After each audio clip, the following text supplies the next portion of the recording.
pjnet.tv. It's 9 p.m. on Tuesday night, the 15th day of March. Now, you could be watching this, and that's not true when you're watching it. That's when it was live. You're watching the recorded version of it. So our bumper is running. We are welcoming a first-time guest who is waiting in our green room, and our chat room is eagerly waiting to join in and hear from her. So we'll get right to that after this countdown to studio. Well, yeah, we're just going to do a countdown for the heck of it because I forgot to pull the curtain again. Well, that's what happens behind the curtain, if you ever wondered. Folks, get ready to learn a lot tonight, because between what she knows about the subject matter and what I know about the subject matter, she will be able to tell you everything I know and what she knows, because I know nothing about women's ministry. So it's a real pleasure to welcome Crickett Keeth to the big screen. This is pjnet.tv, and this, let me start here, Crickett. Okay. Now, I happen to know that's not your real name. So there must be a story. There is, and everybody always, that's the first question everybody asks me is that your real name? And if not, then how did you get it? Well, I was on staff with Crew, used to be Campus Crusade, and one summer I was on a summer beach project, and we were giving nicknames to all the staff.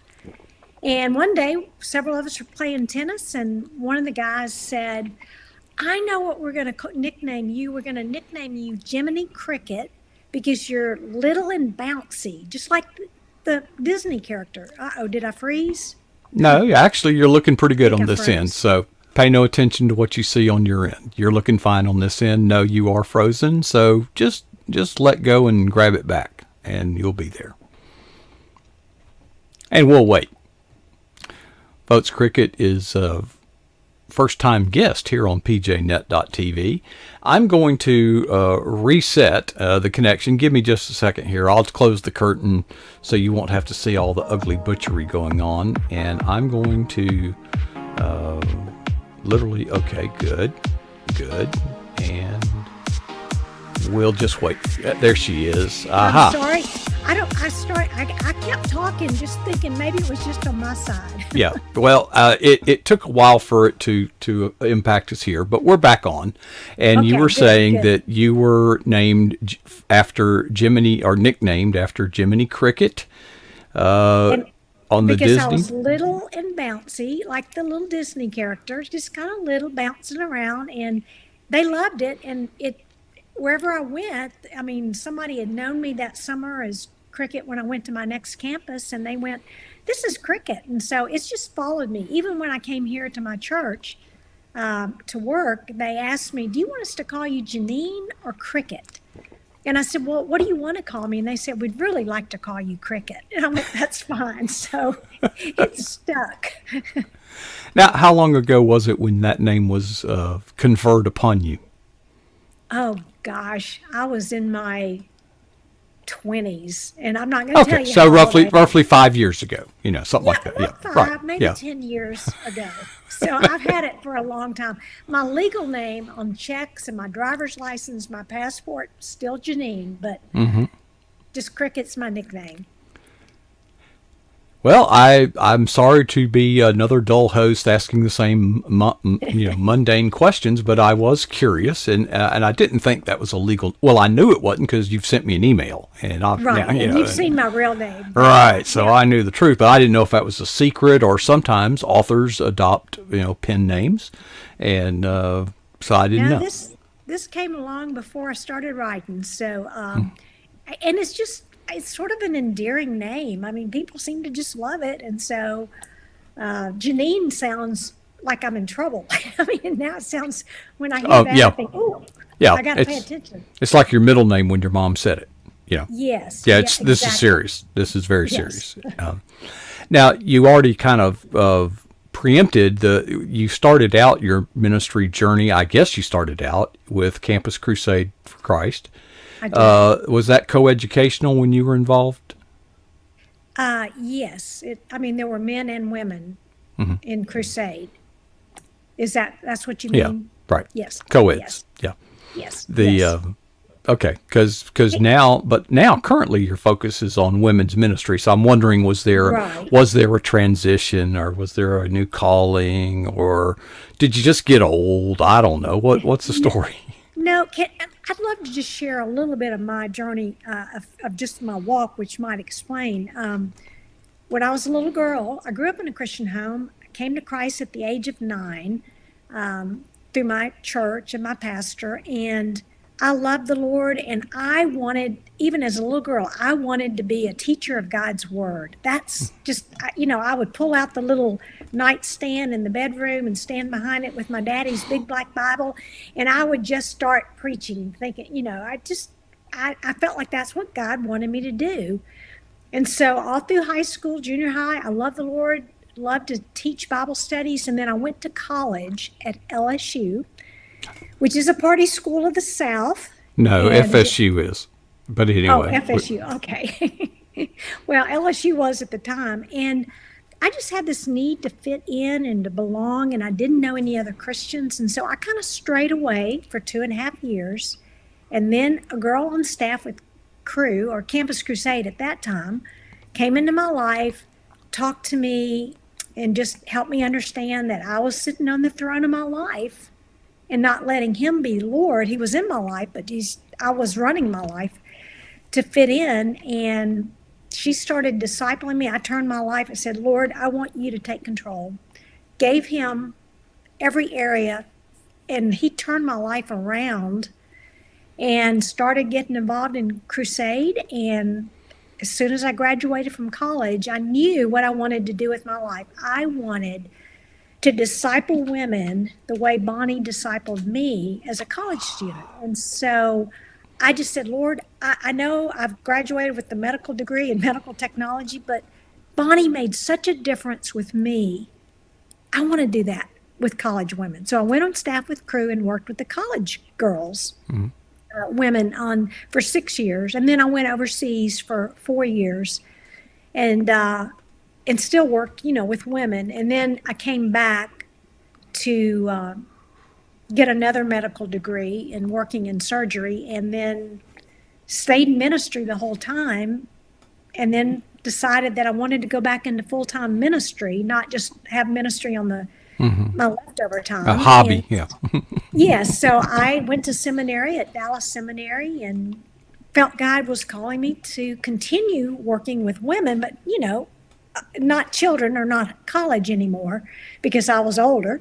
So I graduated, and they had a job here in Memphis for the women's ministry position, and I took it, and I've been here 16 years, and I love work. I feel like God has called me to encourage women to passionately pursue Jesus Christ. I mean, I want women to know him, and I want them to live with purpose in their life, living out their God-given purpose. And so that's what motivates me to do it, whether it's with college students back when I was on Cruise staff, or as a little girl standing behind the nightstand with my Bible, teaching. It's just always been a passion. How can I spur others on?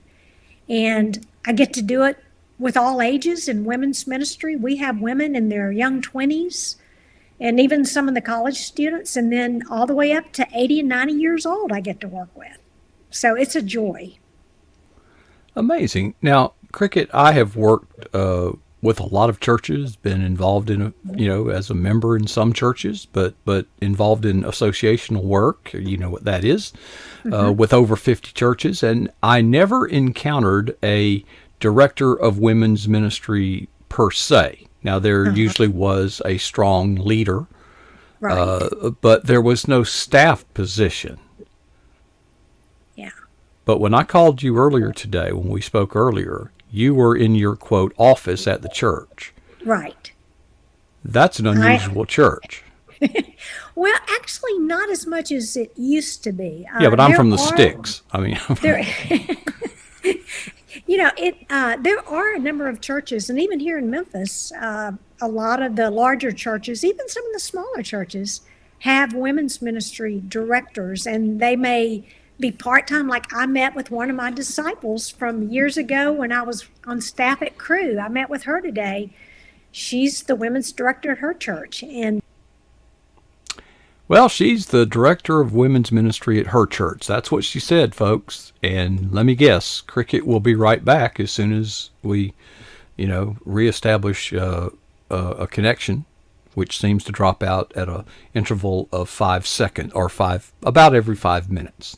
That's the cadence. And but anyway, it's great to have Cricket. Keep in mind that at the bottom of the hour, we will have Del Didway, as we do this time of the month. He's actually on twice a month. He'll be here sharing with us at the bottom of the hour. Also, some news announcements. Our second new camera is in a box right over there. I won't show it to you, but you can take my word for it. It's right over there. I'm going to reset this connection while we're waiting on Cricket and see if she'll rejoin us. And it was quite an interesting process. We have two now. These are what we call pan tilt zoom (PTZ) cameras, which means when we set up an event, I can set these cameras up, and we won't have to have a person working the camera because I can work it with you can literally work it with a joystick. That's extra money, but you can certainly use your mouse to move the camera side to side, move it up and down. You can even zoom in. So this allows me not only to not have a person that has to work the camera, it also means that one camera can be used for multiple purposes. You can have it aiming toward the podium if it's a worship, at a church, or the speaker platform, whatever it may be. But while you're using one of the other cameras, there's Cricket, Oh, well, now, well, it'll happen again in 5 minutes. I've about got this timed out. It is raining here, so it may be the rain outside. Well, you never know. You were mentioning that you met with one of your mentors early on, and that reminded me. I forgot to ask you. Do you still keep up with Bonnie? Is she still living? She is. She is not. She's in Tennessee, and we haven't talked in a while.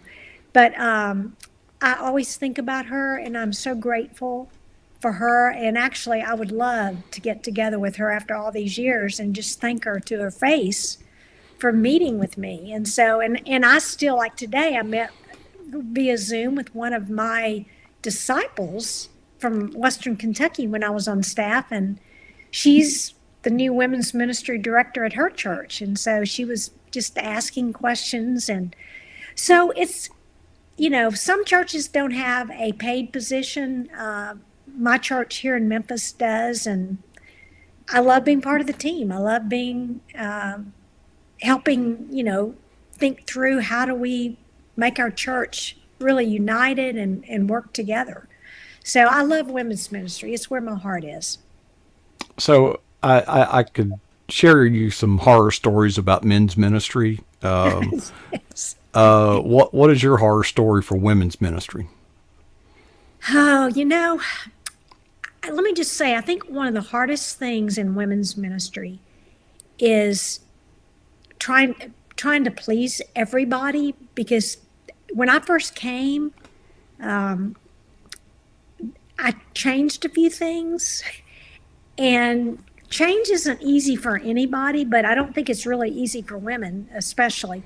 And so I went through a little period there where people had some unkind things to say, and it's like, you're destroying this ministry. But you know what? They hung in there with me. They trusted me, and they said, all right, we're going to see how this turns out. And I said, okay, if it doesn't work, we'll go back to the way we've done it. Mm-hmm. And it worked out fine. So we're still doing it 16 years later, some of these things. And so I think dealing with all the different opinions, and there are a lot of opinions, and that's one of the hard things in women's ministry, is trying to not please everybody, but remembering there's one person that I need to please, and that's him. And when I get in bed at night, that's the one I ask, Lord, did I please you with the decisions I made about this ministry today? I know I didn't please every woman at my church, but did I please you? Are you happy with what I've done? And that's what keeps me sane. That's what keeps me going, is knowing that, okay, Lord, I feel like this is what you are leading me to do. Well, you're actually are, in my opinion, walking something of a tightrope. Okay, Yes. because as you've already indicated, but it's systemic. I'll tell you why. When a church reaches out and sets up a men's ministry or a women's ministry, okay, they're trying to make it relevant to that particular group or that particular age or that particular life stage, whatever the demographic is they're reaching out to. Right. And that leads the way to things like this. Okay, so you read a Bible verse or you have a focal verse, and then the leader will say, well, what does that mean to you? Right. Now, that's not an evil question. I'm not saying these people are agents of the satanic empire, and I'm not saying that. Yeah. But my comment would be, what difference does it matter? It doesn't matter what it means to me. What matters is what it means. Right. Right. Well, and yeah, you're right. It's just dealing with all these opinions, but I